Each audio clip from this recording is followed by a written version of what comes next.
Olá, boa tarde a todos. Meu nome é Priscila Borges, eu sou aluna do curso de Letras e faço parte da equipe do Departamento de Estudos Irlandeses da faculdade. É um prazer estar aqui novamente para inaugurar um novo ano de atividades do nosso programa Poesia ao Meio Dia, especialmente hoje, que celebramos aqui o Dia de Santa Brígida. Na Irlanda, o dia 1º de fevereiro marca o início da primavera e a celebração do Dia de Santa Brígida, simbolizando esperança, renovação e o feminino. E nessa edição especial do Poesia ao Meio-Dia, nós teremos a nossa anfitriã, Susan Roy, fazendo leitura de poemas em homenagem a essa celebração tão importante na Irlanda. Mas antes disso, nós vamos começar com um vídeo que foi produzido pelo Departamento de Negócios Estrangeiros da Irlanda, especialmente para o Dia de Santa Brígida. Vamos lá.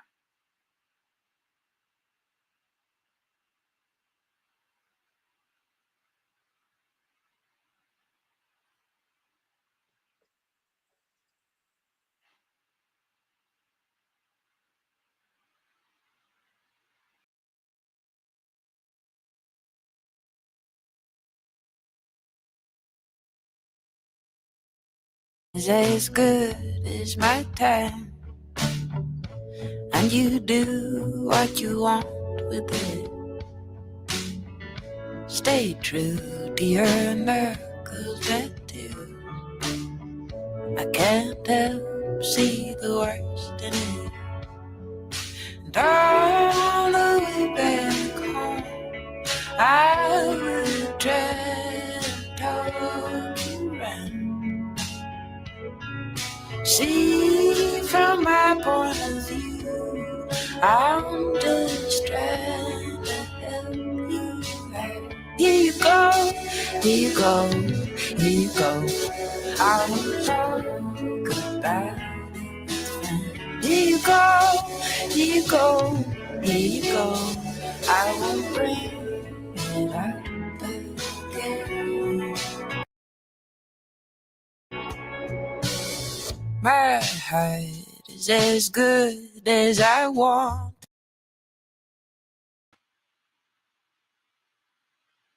Bora. I'll speak English for a moment, and now I'd like to invite our host, Susan Hoy, to join me here on screen. Now, hello, Susan. Hello, everybody. Lovely to see you again, Priscilla, and lovely to be here with my Brazilian friends. So nice to have you back. Well, I'll leave it to you. So, of course, the floor is yours. And thank you so much for being here once again. You're very welcome. So, hello, everybody. As I said, I'm here especially today to celebrate St. Bridget's Day with you. In Ireland, it's the start of spring, although the weather today you wouldn't think that. We've had a very long, wet, cold winter. So generally, St. Bridget's Day heralds in the beginning of like spring. It's a time to celebrate new beginnings. Hopefully the weather will get a bit better. And actually on Sunday, which was the actual St. Bridget's Day here in Ireland, it was beautiful and sunny. Everybody was out walking. Everybody was smiling after all the rain, saying, oh, it's spring is coming. So we have that note of hopefulness in our hearts here.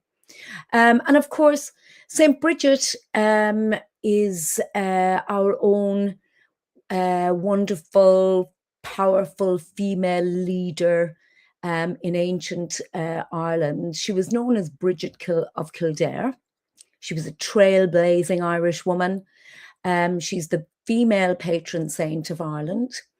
But she's also got a lot of things to be patron saint for. She's the patron saint of fire, of water, of healers, of poets, blacksmiths, babies, midwives, beer, livestock, fugitives, boatmen, farmers, and spring.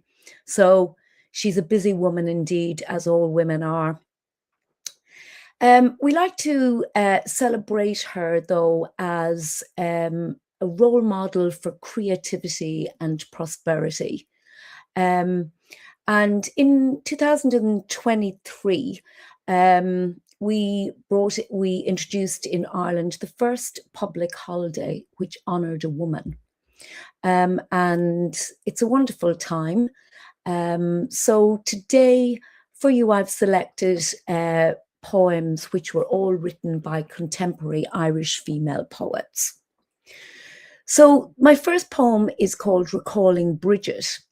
It's by a poet, Orna Ross. Orna Ross is probably better known as a novelist, but she also has written many poems, and she's got a great interest in creativity. She's a high profile, as I said, best-selling indie author, but she has won awards for both her novels and her poetry. So this is called Recalling Brigid by Orna Ross. Queen of Queens, they called her in the old books, the Irish Mary.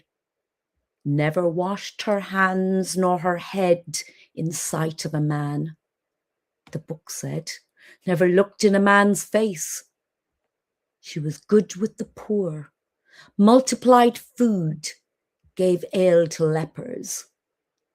Among birds, call her dove. Among trees, a vine. A sun among stars. She was the sort of woman preferred as the takeover was made. Consecrated cask, throne for his glory, intercessor. Brigid said nothing to any of this. The reverence or the upbraidings.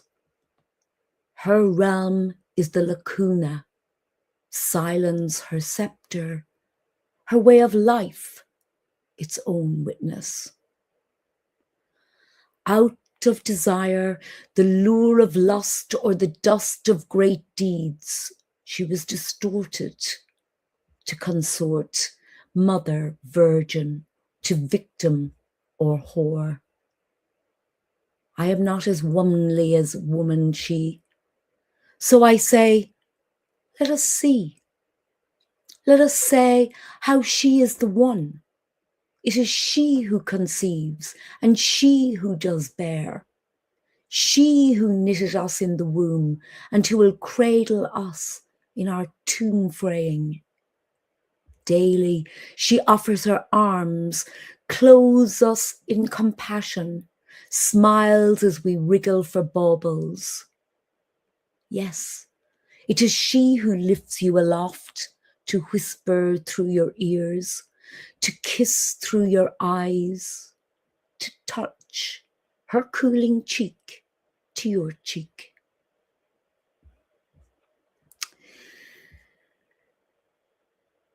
So the traditional start of spring in February, although the weather is still cold and wintry, we do have the appearance of the first spring flowers, and they lead us to think about new beginnings.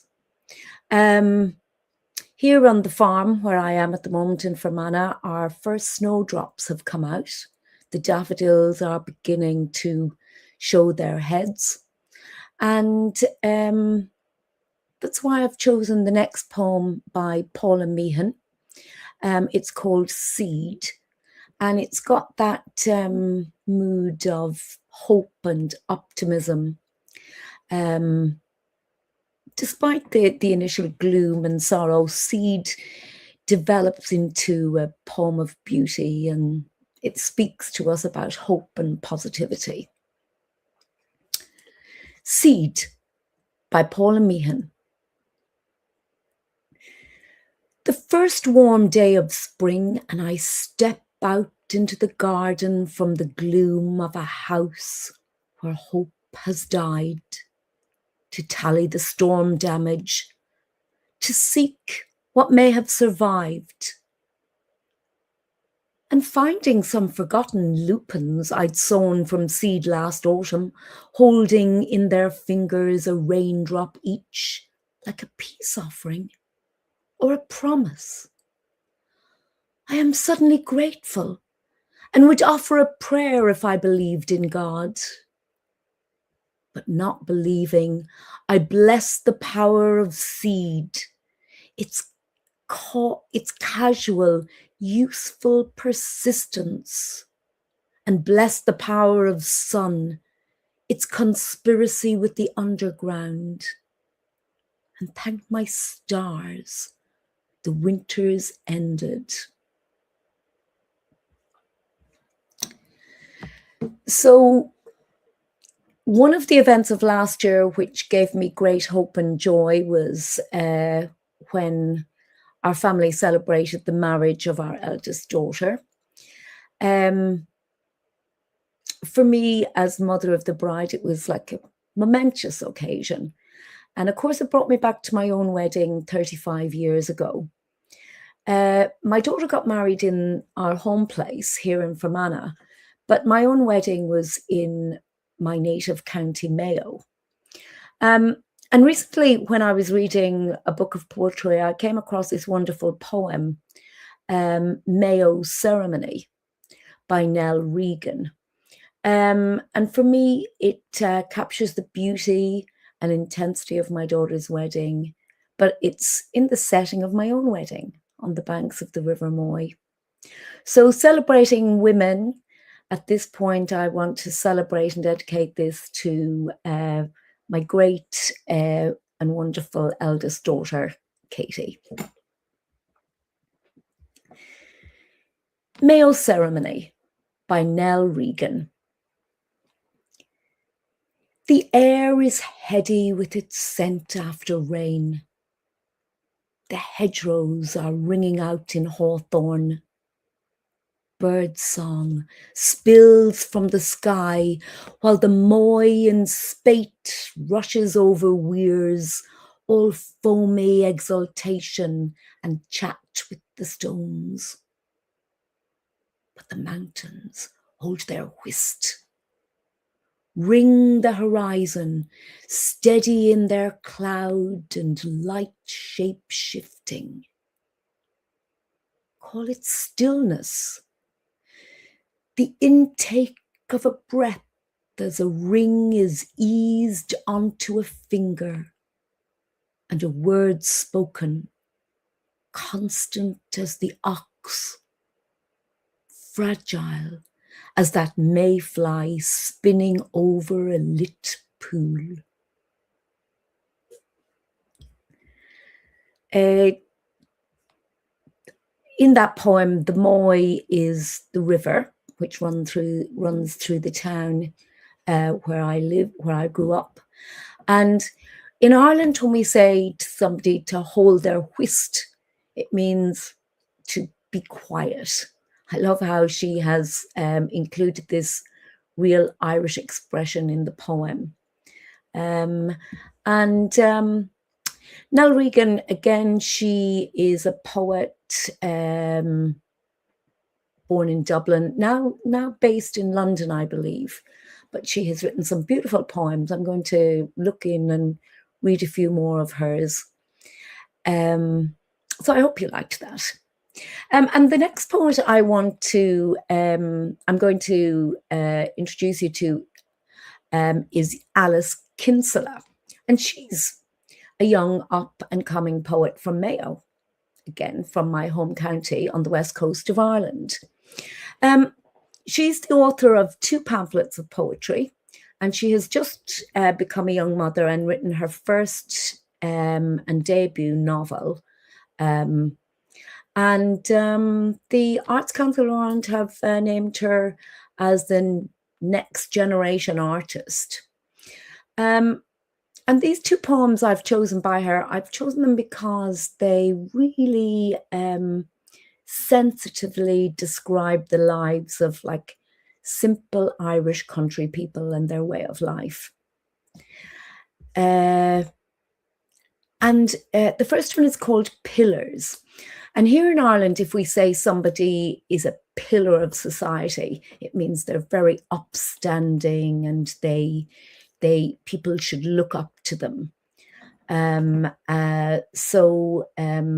I think that's the context that this poem is about, pillars. by Alice Kinsella.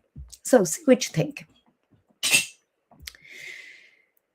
There were 7, if I recall correctly, in our townland when we were young.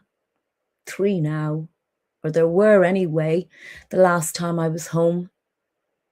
You'll find them in any house round these parts, with the leaky roof and the mongrel who tore open the postman's leg. There's Pag, who lives by the sun after the ESB charged him too much, so he ripped the wires out of his 6th-generation-old shell of stone, whose rippled forehead and bloody eyes gestured as we flew by on our rusty bikes. We never stopped, so as not to be a bother. There's John Joe, then, with the single glazing and the tractor older than any child he might have had. Would be now, had he had one. He's the one we all know has the punts stuffed under his mattress. The one that never sponsored our sports days. And then there's Tom. Old Tom, not as old as you may think, who lost his namesake to the kick of a big blue bull. They weren't talking at the time, but he sold the bull afterwards, and the money went on the bachelor pad, because she kept the house. You'll find them anywhere around those parts at the right time, once you know the right time, that is. They're the shadows of the women, these men. They're the welcome and the good afternoon at the church doors, holding up the walls, later holding up the bar, neither in nor out. You'll know them by the cut of their turf and the cut of their jib, by the stretch of their land and the hunch in their backs. There's the grit in their voice and the light in the eye. And when they die, they'll be called pillars of the community. But we didn't notice them crumble, and we'll soon forget they're gone.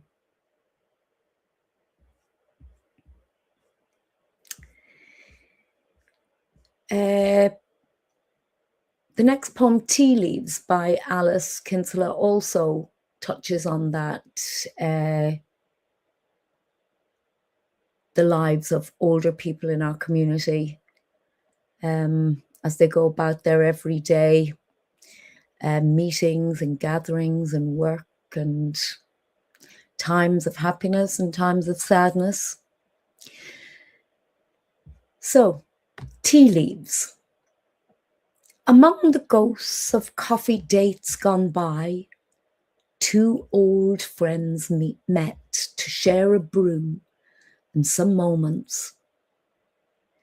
They sat on rickety chairs out of doors in sticky rain, shredded tobacco with shaking hands into thin bent rollies, and tugged on them to fill their mouths with anything but words. Coffee for her and a green tea for him, a long repeated order, a rehearsal of a memory. Do you remember when? He did. And how we used to? She did. They were great times, weren't they? They agreed they were. He tells her he remembers when she bought those earrings. A flea market, wasn't it? No, it wasn't, she tells him. These were a gift. Oh. They were sitting still, but they knew where they were going. The cups emptied, the butts smouldered like late-night peat. They waited a bit longer before paying the bill, spilling the coins on the table like a flood of tears that just wasn't coming. They rose with silent mouths to say, "Well, good luck then, and thanks for it all," before dividing paths They looked, smiled again, a shallow curve that didn't reach the eyes. They brushed hands instead of lips, trading nods instead of love.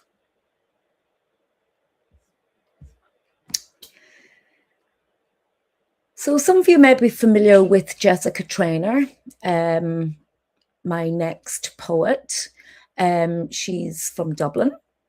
Her first collection, Liffey Swim, was actually translated into Portuguese. And I was lucky enough to make her acquaintance when she visited Brazil just before COVID happened. As a matter of fact, I think she was on one of the last flights out of Brazil before everywhere closed down during that time, just before COVID. Jessica has done very well for herself. She continues to blaze a trail here in Ireland, and she's now a very well-established award-winning poet. I came across this poem of hers. It's called eBay Auction for Antique Jewellery.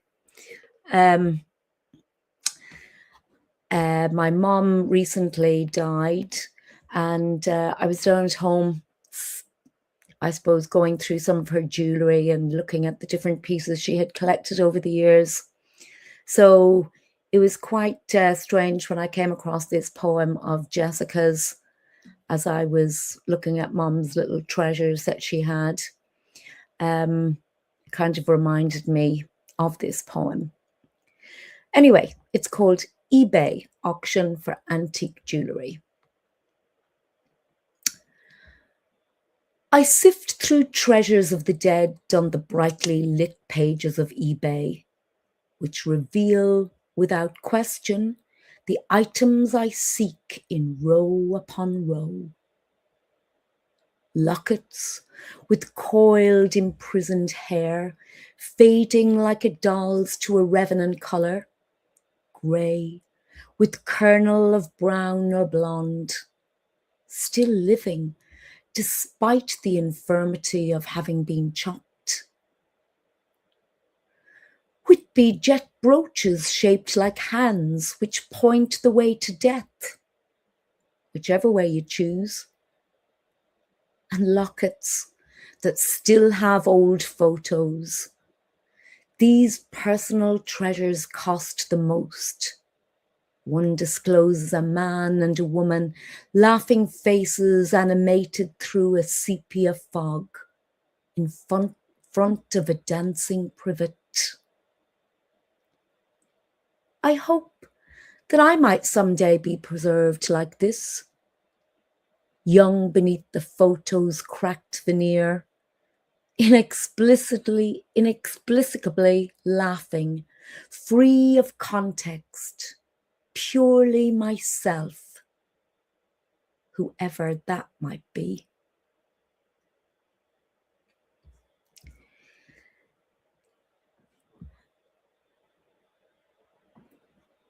So my next poem is by Paula Meehan. And Paula Meehan has been a wonderful voice for the urban working class, especially the women of urban working class backgrounds in Dublin. Her poetry she writes about things that happen in everyday life, especially to domestic situations. And she has been, I suppose, bringing into the realm of poetry the ordinariness of women's lives. She has written a lot about her relationships with her family and with her mother, and she has some wonderful poems on this. But the one I've chosen today by her is, it's called The Ghost of My Mother Comforts Me. In the death of her mother, she sees, although she had her ups and downs with her, as she said, when she was alive, she now sees her mother as a great advocate for her and a great protector. And And I think it's a poem that gives great solace to all of us who have lost our mothers. We always feel that, well, a lot of us feel that our mothers are there advocating for us in life, even though they aren't with us anymore. So, Paula Meehan, of course, is a renowned Irish poet at this stage. She's been a professor of poetry. She has won accolades internationally and is very well established. So this is going to be my last poem that I'll read to you. So I hope you enjoy it. The Ghost of My Mother Comforts Me, by Paula Meehan. Do not fear, daughter, when they lift their sticks, their stones, when they hiss beneath their breaths, fallen woman, adulteress, breaker of marriage vows, made before a priest to an honourable man. For you, daughter, there is no blame. For you, no portion of guilt. For you're made in my likeness. You can take the crucifixion from your voice. I will stroke your forehead till you sleep, till you pass over into the dream world where we can walk together in gardens wet with rain, or fly along old star roads, or sit quietly near running water. And when you wake refreshed, you'll be ready for their sticks, their stones, their names that cannot hurt you. Balance your gypsy soul lodged in the body given you, my daughter, for your pleasure and as a tool for struggle against the weight of the world's troubles. Take comfort in the knowledge that you are not alone.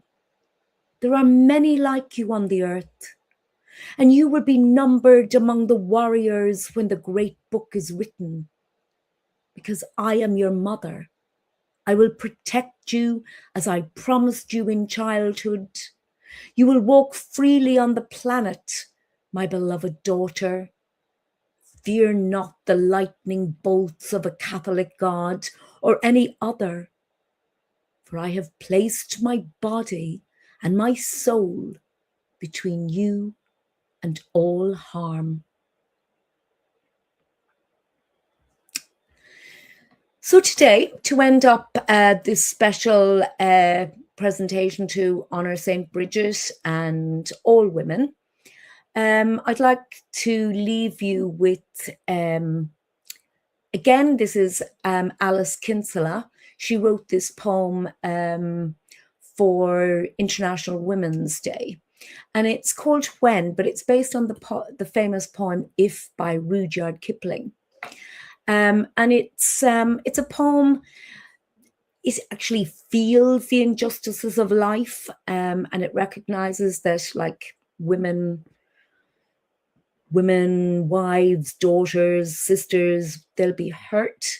Yet it gives us the message that we need to promote our inner strength and our fire and our fighting spirit, and not to give up on what's right, regardless of how much we're hurt or put down.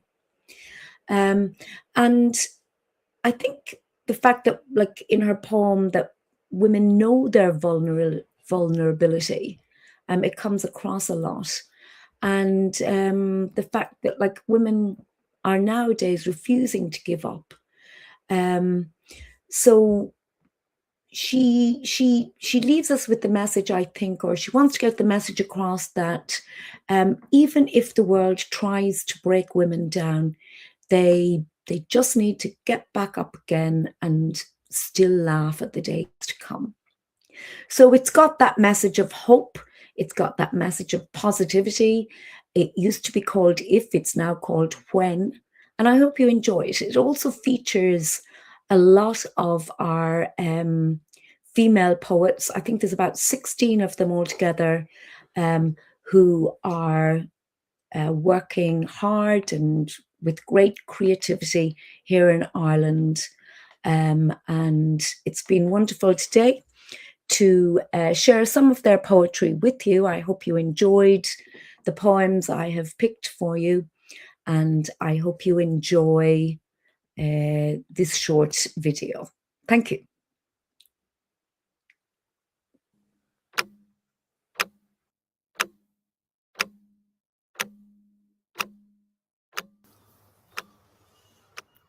When you can say the words that are not listened to, but keep on saying them because you know they're true.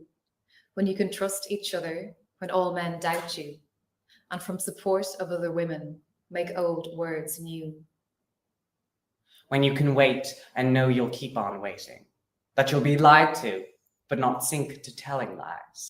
When you know you may hate, but not be consumed by hating, and know that beauty doesn't contradict the wise.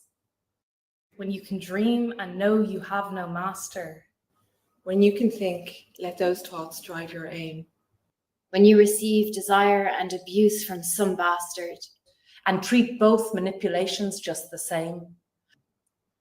When you hear every trembling word you've spoken retold as lies from a dishonest heart. When you have had your life, your body broken. But stop, breathe, and rebuild yourself right from the start. When you can move on but not forget your beginnings, and do what's right no matter what the cost. Lose all you've worked for, forget the aim of winning, and learn to find the victory in your loss. When you can see every woman struggle to create a legacy for after they are gone. and work with them when nothing else connects you except the fight in you which says, hold on. When you can feel the weight of life within you, but know that you alone are just enough. When you know not to judge on some myth of virtue. They'll be discerning, but not too tough. When you know that you have to fight for every daughter, even though you are all equal to any son. When you know this, but still fill your days with laughter. You'll have the earth because you are a woman.